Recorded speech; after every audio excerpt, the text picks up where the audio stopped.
Guys, today we're talking about this Buck and Bear knife. Buck and Bear, who are they? That's what I thought a few months back. Someone exposed me to this brand.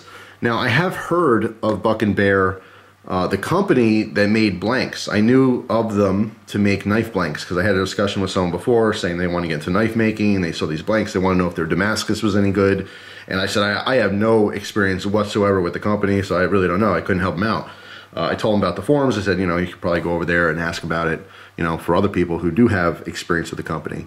But after I had the discussion about the knife blanks, I looked into it more and found out they do have, you know, finished products, finished folders and fixed blades. So I was very interested, got a hold of a couple of these different models. You will see probably the folder review in the future. But this is the first one I started using and the first one that I wanted to talk about. This is their Pirhana model. This comes in the tan G10 scales here, as well as they have a black one, and there's two different finishes that I've seen anyway. This is like a very fine stonewash. They also have kind of a black wash as well. So if you want a darker look to that blade, you can get the black wash or whatever they call that. Some quick specs on this: 3.5 inches on our blade here. It is a full flat ground drop point. You can see it is a recurve blade, tons of belly here, great for slicing. Blade steel is no mystery, it's right there on the blade, D2. Okay, you can see the logo on the back, the B&B for Buck and Bear, and that sword or dagger, whatever that happens to be. But yeah, handle length 4.8 inches, making it 8.3 inches overall. It's a little chunky, 7.4 ounces. When I first saw this design, I was really curious about how this handle upswept on the bottom. I've had some different knives from Cold Steel that I loved because of that.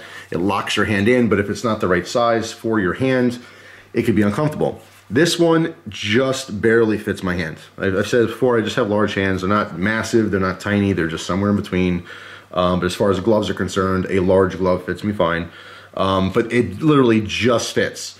What I've noticed is that when carrying and using this knife, instead of grabbing it like this, I'm naturally putting my pinky down here because it's way more comfortable for me to have this poking in between my pinky and ring finger, just like this, and having these three fingers inside the handle, as opposed to putting all four of them in here, because I do feel a little bit of that squeeze.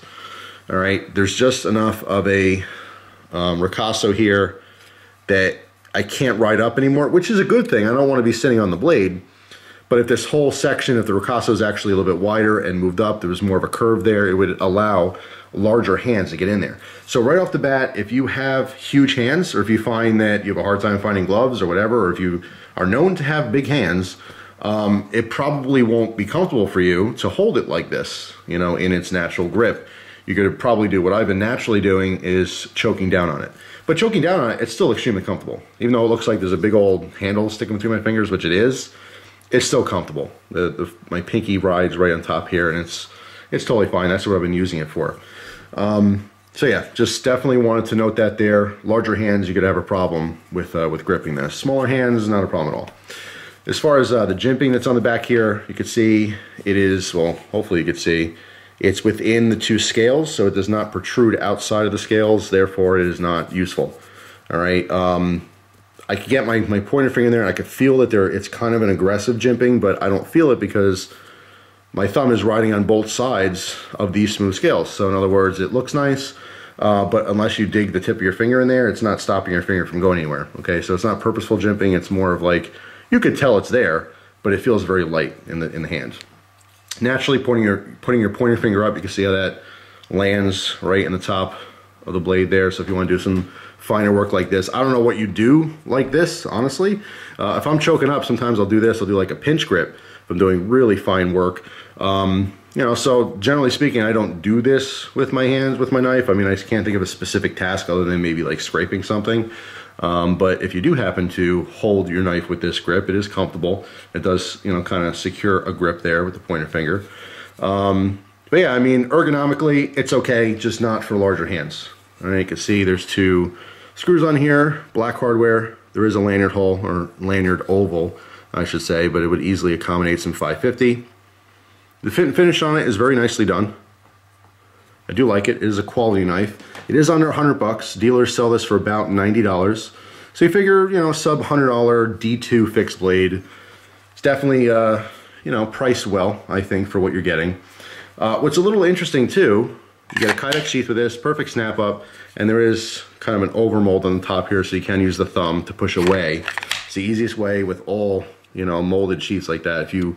If the sheath incorporates some kind of design to allow your thumb to push on it, that's the, instead of just literally tugging it out, which is, I don't know, it's not as, I don't know what the word is, there's not much finesse there. Yeah, you can just tug your knife out, but if you push off with the thumb, it just makes for, you know, taking the knife out a little bit easier, a little bit more accurate, I guess.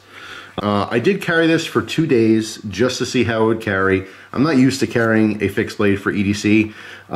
So although it wasn't specifically digging into my side or anything like that, because I was carrying it in addition to the firearm, I was carrying this kind of, I don't know, more on like the 5 o'clock position on my body, whereas opposed to normally if I didn't have a gun on me or anything, I would carry it in a 3 o'clock position. So it'd be much easier to, you know, dip down and, you know, retrieve the knife.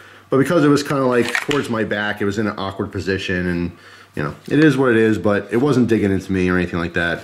This did come with this tech lock, and this must be a new style tech lock, at least to me. I have not seen this before. You can comment down below.